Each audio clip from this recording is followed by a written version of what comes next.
네, 여러분 안녕하십니까. 오늘은 10월 29일, 10월의 마지막 주일을 맞이해서 여호와 시리즈 이제 10편 중에서 8번째 순서를 갖도록 하겠습니다. 자, 오늘은 열왕기하 11장 1절에서 21절까지의 말씀을 배경으로 중에서 17절에서 20절까지 말씀을 중심으로 보도록 하겠습니다. 자, 오늘은 책임과 의무만 있는 삶이라는 제목으로 말씀을 한번 나눠보도록 하겠습니다.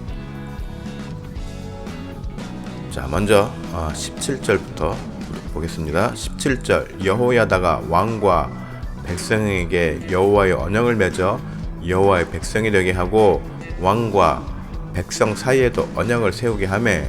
18절, 온 백성이 바알의 신당으로 가서 그 신당을 허물고 그 제단들과 우상들을 철저히 깨뜨리고 그 제단 앞에서 바알의 제사장 맏단을 죽이니라. 제사장이 관리들을 세워 여호와의 성전을 수직하게 하고 또 백부장과 가리 사람과 호위병과 온 백성을 거느리고 왕을 인도하여 여호와의 성전에서 내려와 호위병의 문길을 통하여 왕궁에 이르매 그가 왕의 왕좌에 앉으니. 20절, 온 백성이 즐거워하고 온 성이 평안하더라. 아달랴를 무리가 왕궁에서 칼로 죽였더라. 고대 중국의 3대 악녀하면 은나라 때의 달기, 또 한나라 때의 여태우, 그리고 가장 근대인 청나라 때의 서태후를 들고 있습니다. 이들의 악행은 가히 기행이라고 불리울 정도로 역사가들이 평가하고 있습니다.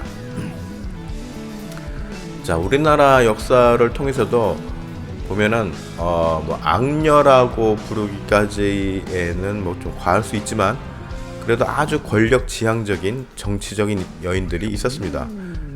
신라 시대의 미실, 또 고려 때의 천추태후, 또 조선 시대의 인수대비 문정황후, 또 조선 말기의 명성황후, 이런 이제 여인들이 정치와 권력의 중심에 있었던 인물이었습니다. 자, 제가 이렇게 서론부터 역사의 여성 권력자들의 이름을 올리는 이유가 뭘까요? 오늘 말씀의 배경에 유대 민족에서도 여성 권력자가 등장하기 때문입니다. 바로 이스라엘 아합의 아내 이세벨을 둘 수 있고, 또 오늘 말씀의 주인공인 유다 왕 여호람의 왕비인 아달랴를 들 수 있습니다. 자, 3절 말씀에 보면은 요아스가 그와 함께 여호와의 성전에 6년을 숨어 있는 동안에 아달랴가 나라를 다스렸더라. 자, 아달랴는 바로 이스라엘 아합 왕의 딸이었습니다. 공주였죠, 공주. 그런데 당시 이스라엘과 유다의 화친과 동맹으로 인해서 정략 결혼을 한 것으로 보고 있습니다. 자, 아달랴 역시 이세벨 못지않는 악행을 많이 저질렀는데 집안의 내력인가 봐요, 악한 게.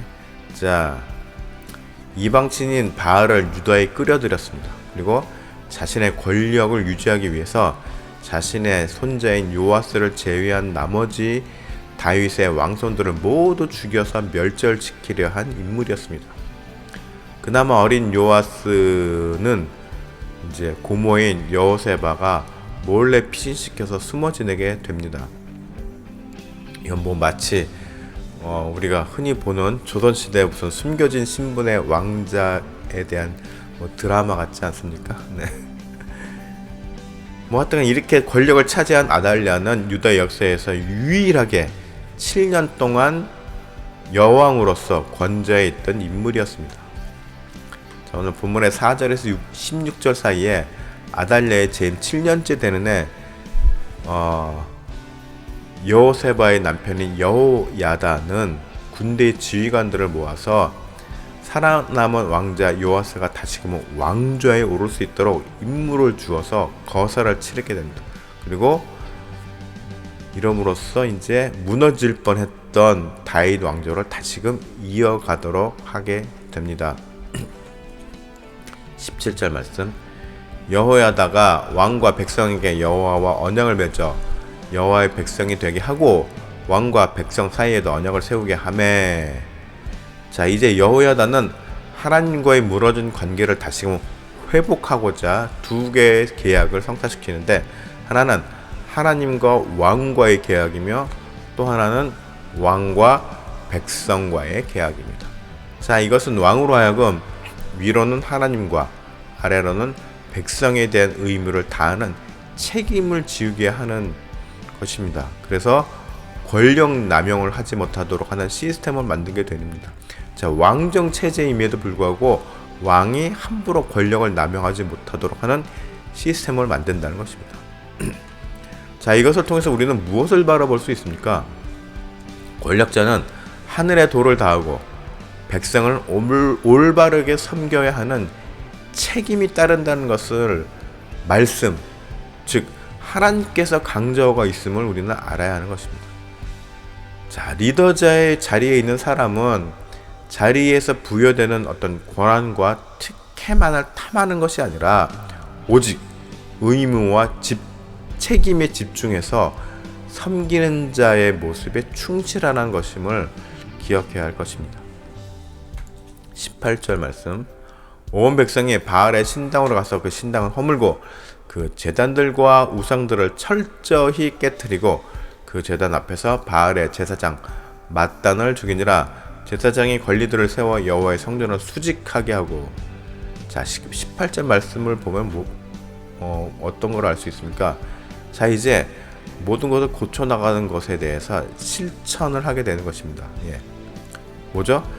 잘못된 삶에 대한 가치관을 바꾸고 하나님의 뜻에 맞는 삶의 모습으로 자신을 온전히 바꾸고자 하는 노력이 요구된다는 말씀입니다. 이렇게 고치고 바꾸고자 하는 노력하는 과정에서 허물고 깨트려야 할 것들은 미련을 두지 말고 과감히 없애야 하는 것이죠. 또 이렇게 고쳐가는 과정에서 느낄 수 있는 아픔도 감내해야 하는 것입니다. 그래서 이렇게 하나님께서 기뻐하실 만한 삶의 바른 모습으로 우리는 세워져 나가야 하는 것임을 말씀은 강조하고 있는 것입니다. 19절 말씀.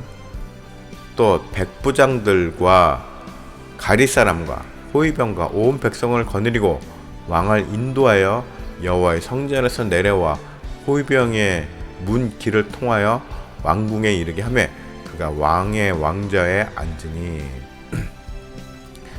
자, 이렇게 해서 이제 어긋났던 모든 구습들을 바로 세워나가는 노력을 통해 모든 상황들이 제자리를 찾게 되고 또 우리의 불안했던 삶은 다시금 안정을 찾게 된다는 말씀입니다.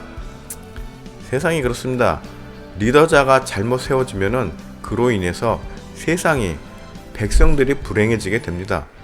또 개인도 마찬가지입니다. 개인 자기 스스로가 잘못된 철학과 어떤 기울어진 가치관을 갖게 되면은 하나님과 멀어지게 되고 자기 자신을 더욱더 힘들게 만들 뿐임을 기억해야 한다는 말입니다. 자, 20절. 온 백성이 즐거워하고 온 성읍이 평온하더라. 아달랴를 무리가 왕궁에서 칼로 죽였더라.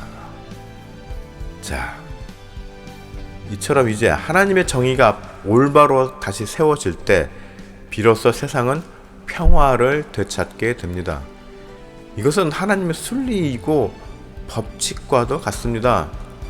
그런데 지금 어떻습니까? 세상은 여전히 권력욕과 물욕에 사로잡혀 치열하게 싸움을 하고 있습니다. 러시아하고 어딥니까? 지금 싸우고 있죠. 갑자기 나라가 생각이 안 나네요. 또 지금 이스라엘과 가자 지구가 이제 땅 때문에 좀 싸우고 있습니다. 오래된 관계죠. 그런데 이 배경에는 뭐가 있습니까? 서로 다 차지하고자 하는 욕심이 있습니다. 물론 명분에는 각자 믿는 신이 이스라엘의 여호와 또 이슬람의 알라. 그런데 결국은 둘 다 누굽니까? 아브라함의 자손들이잖아요. 신앙의 어떤 믿음에 관한 철학은 공유하지 못할지라도 어떤 정치적인 그런 21세기에 이런 정치적인 상황만큼은 좀 대화로서 얼마든지 풀어갈 만도 한데, 네. 그렇지 못하고 있는 거죠. 네. 한 나라를 책임지는 권력자든 작은 소그룹이라도 이끄는 리더자이건 우리는 각자의 위치에서 위로는 하나님을 바라볼 줄 알아야 하고, 아래로는 내가 책임져야 할 사람들을 위해서 섬길 줄 아는 사람이 되어야 하는 것입니다. 그것이 핵심이죠. 자, 그런데 여기서 섬긴다는 것에 대한 의미를 다시 한번 좀 생각해 볼 필요가 있습니다. 자, 누군가를 섬긴다는 것이란, 어떤 공동체를 섬긴다는 것이란 무엇일까요? 무슨 굴종적인 모습으로 그냥 무조건 내내 그래서 뭐 열심히 막 일을 한다는 것이 아니라, 네, 공동체의 마음을 살필 줄 알고 상대방의 마음을 배려할 줄 아는 자세가 더 중요하다는 말입니다.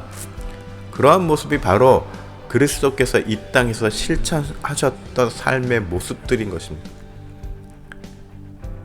예수님의 십자가로 우리가 짊어진다는 것은 결코 쉬운 일이 아닙니다. 그렇죠? 예수님이 이 땅에서 3년 동안 공생의 사역을 하시면서 어떤 혜택을 누리신 적이 있습니까? 권력을 행사한 적이 있습니까? 없습니다. 자, 우리가 감당해야 될 사명에는 무한한 책임과 의무만이 있다는 말입니다. 예전에 제가 아주 존경하고 따르던 목사님이 계셨습니다. 그런데 그 목사님이 언젠가 설교하실 때 이런 말을 했습니다. 자, 우리가 섬기면서 혹은 사역을 하면서 주님의 은혜의 떡고물만 받아 살아도 좋은 거다라는 말씀을 하신 기억이 있습니다. 뭐 얼핏 들으면 떡고물이라고 해서 아주 적은 미미하게 느낄 수 있지만, 미미하다고 느낄 수 있지만, 자, 하나님의 섭리와 은혜의 사이즈에 대한 떡고물이 있다면, 하나님의 섭리와 은혜의 사이즈가 보통 크기입니까? 엄청나게 크잖아요. 그러니까 그 떡고물 역시 만만치 않은 보상이 될 것이라는 말입니다.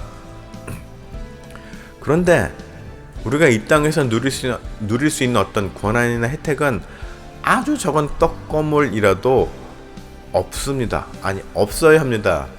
설령 눈앞에 떡고물이 보인다고 한들 거부해야 합니다. 왜 그럴까요? 이 땅에서 받는 떡고물은 천국의 보상과 교환되는 아주 허망한 순간의 보상일 뿐이기 때문입니다.